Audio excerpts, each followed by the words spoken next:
Hi, and welcome to the fourth installment of The Exchange, discussions on women's financial literacy. I am your host, Jill Harris. Before we get started, I want to state the views expressed today are those of the presenters and do not necessarily reflect those of the Commission, the Commissioners, or other members of the staff. Today, I am joined by Janine Capel, a staff attorney, colleague, and good friend. Janine has worked in the white-collar space in private practice for about 10 years and has now been with the Commission for about 2 years. Welcome. Thank you for having me. I'm excited to talk about this interesting and relevant topic. Today, we're discussing women and the financial literacy gap. So, financial literacy is a theme throughout all of our conversations, but we wanted to devote time to discuss what financial literacy is, the importance of financial literacy, and the noticeable difference in how women interact with finances, what I will term the financial literacy gap. Janine, do you want to kick us off? Sure. So I think the first task is to define financial literacy. There were a couple definitions out there, but the best one I found is people's ability to process economic information and make informed decisions about financial planning, wealth accumulation, debt, and pensions. The reason I like that one is because it reflects a lot of the topics covered in previous conversations, specifically informed decision-making and planning. I like that definition as well. Let's set out some context for this conversation. The research shows women control about 40% of the global wealth, and some expect the percentage to increase to 77% by 2029. We also know that women have different financial needs due to various factors, including pregnancy, childcare, and longevity. Finally, we know that not being financially literate has a major impact. Consumers who fail to understand the concept of compounding interest tend to spend more on transaction fees, run up bigger debts, incur higher interest rates, and save less money. Agreed, Jill. Despite the importance of financial literacy and women's increasing control over finances, we see a gap between the way women and men interact with finances. Studies show that overall, women are less engaged and less confident on issues of finance and investing. The Global Financial Literacy Excellence Center surveyed 150,000 people in multiple countries on basic financial literacy questions. Across the board, women were disproportionately more likely than men to answer "do not know" to a financial question. Rather than taking a shot at the answer, they chose not to risk it.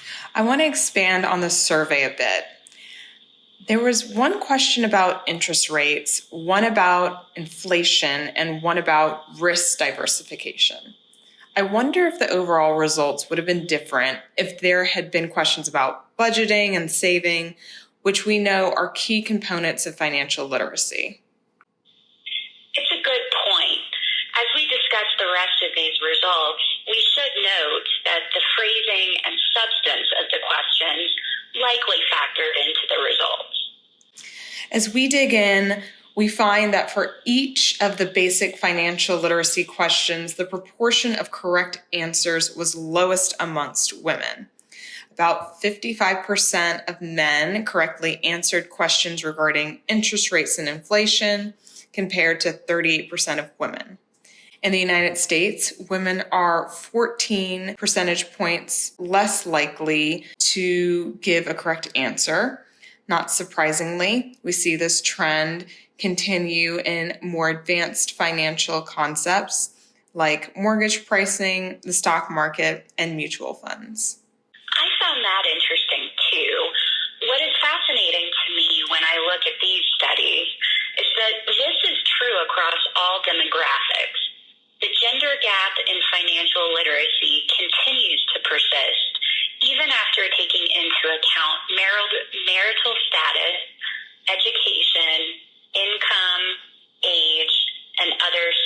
socioeconomic characteristics.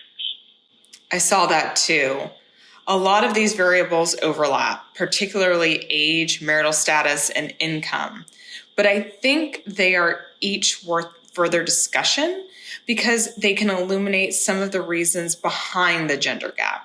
It's not obvious why women lag behind men in their knowledge and confidence with finances. Let's tackle age. The survey revealed younger women are not more financially literate than their older counterparts.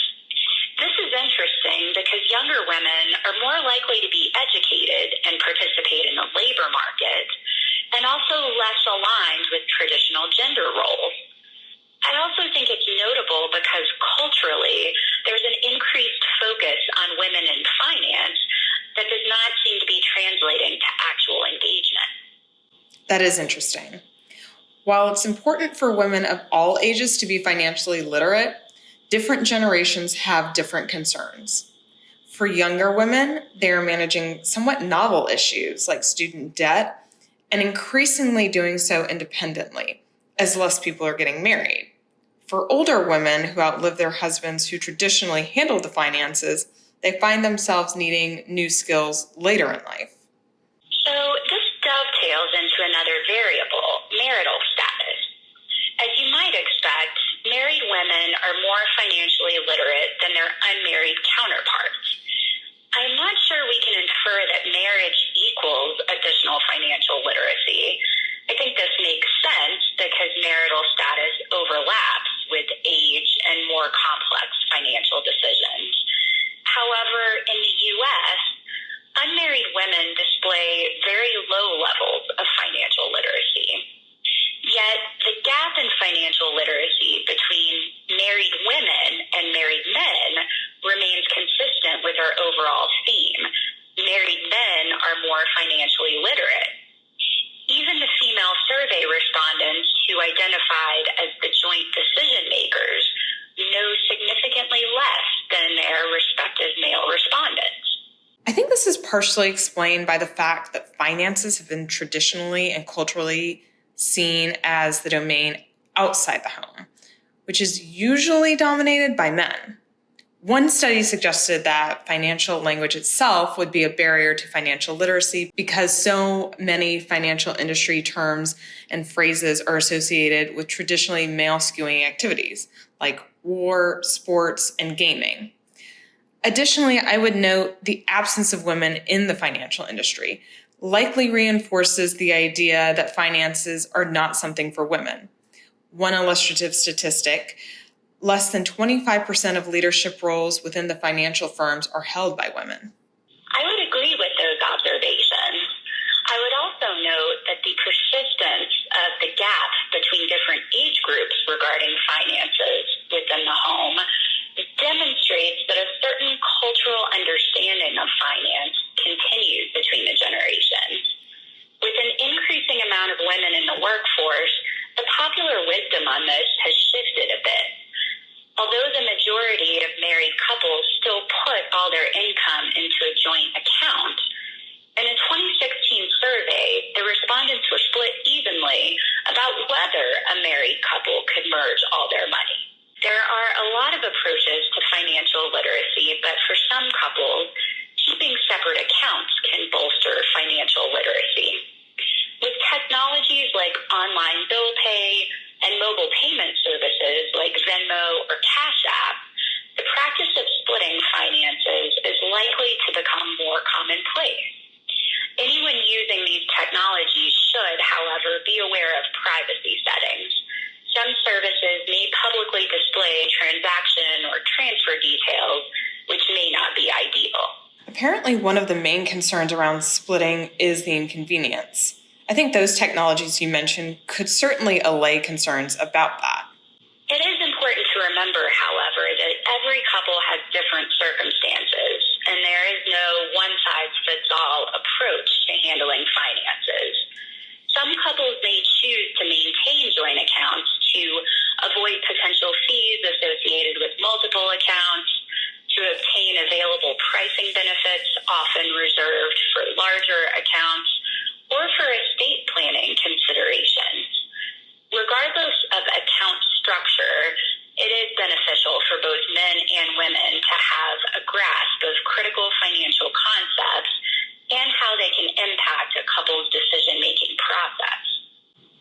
So I want to shift gears here and address another variable, race.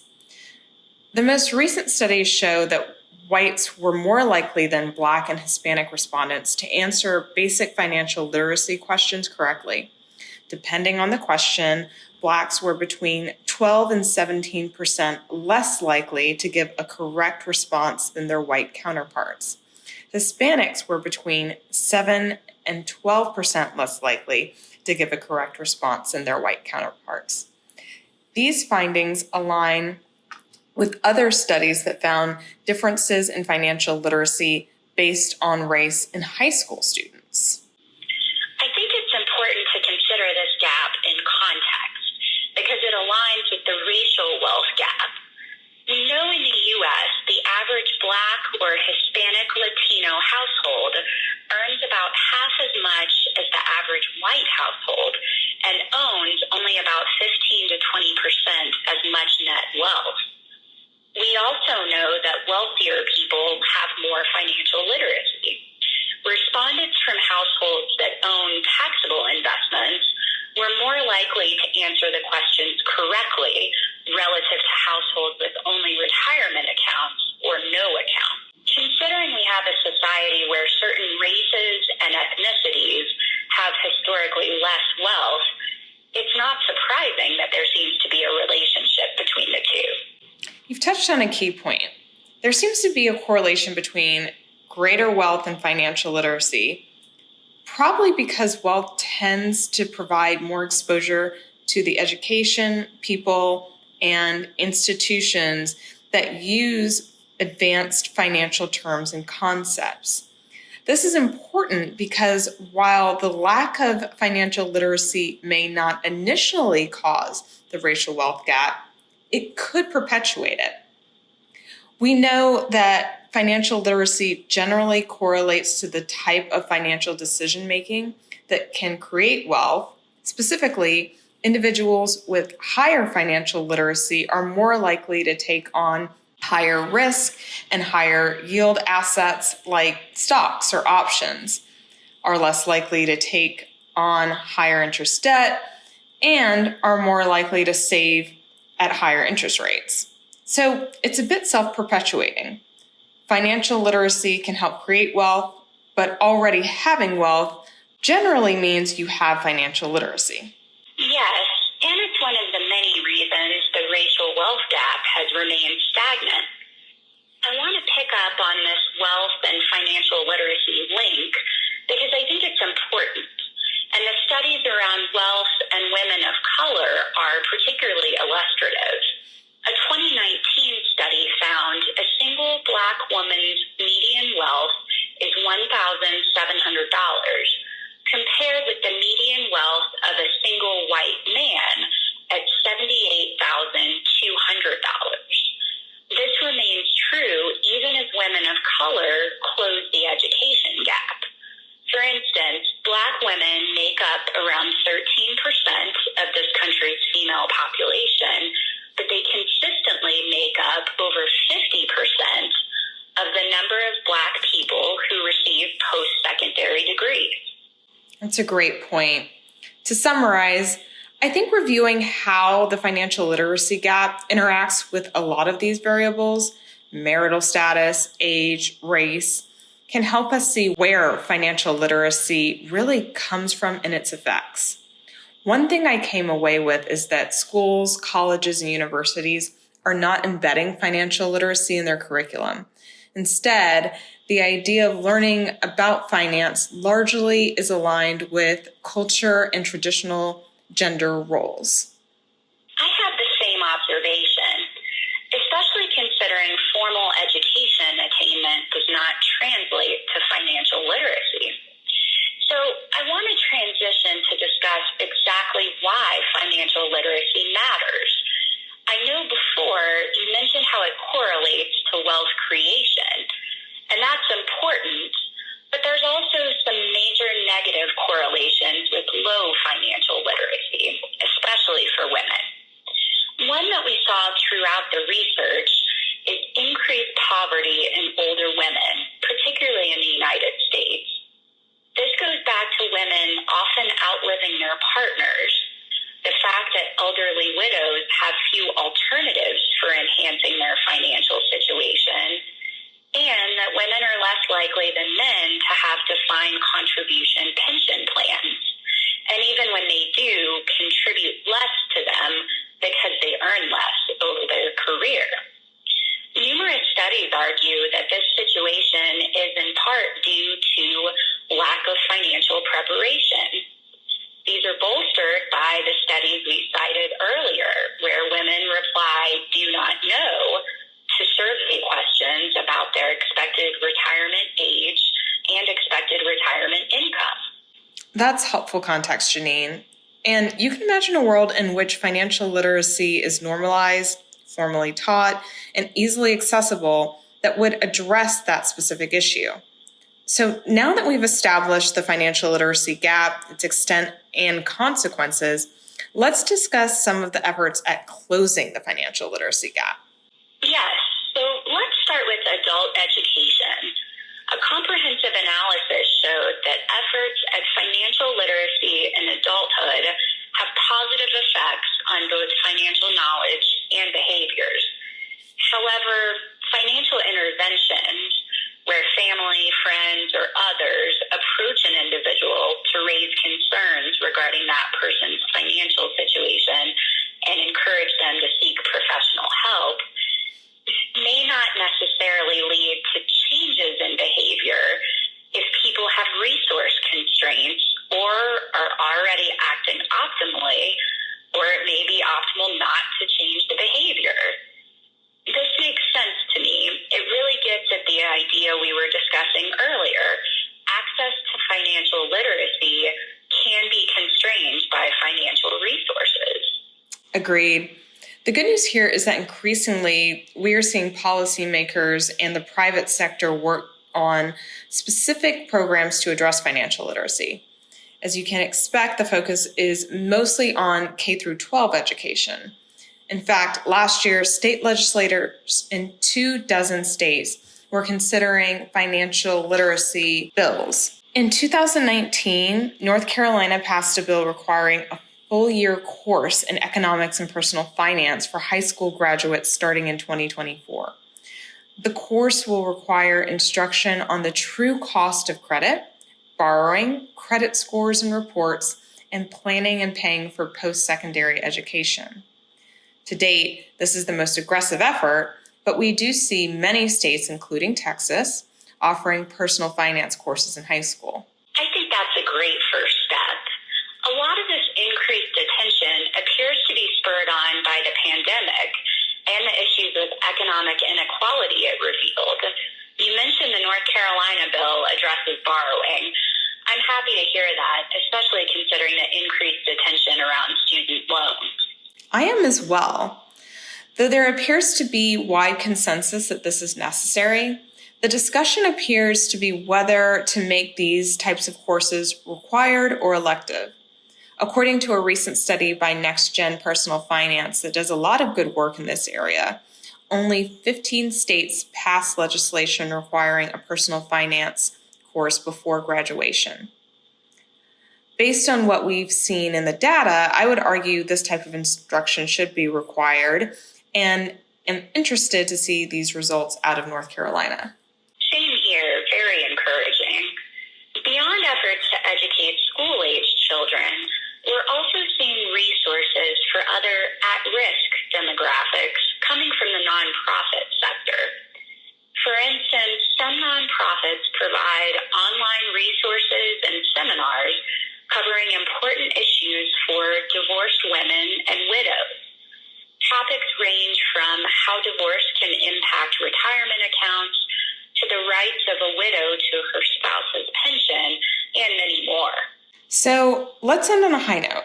To summarize, we've learned that financial literacy gaps exist, and it seems to largely exist because of cultural and institutional structures around finance. Education is key, but creating a full-scale personal finance education curriculum is still a work in progress. Any other observations?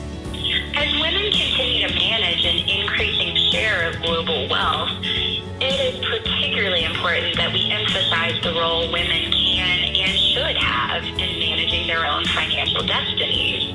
Women, and indeed everyone, should be engaged and active when making critical financial decisions. Research, long-term financial planning strategies, and awareness can all assist in making smarter financial decisions. Jill, thanks so much for having me on today to discuss this important topic.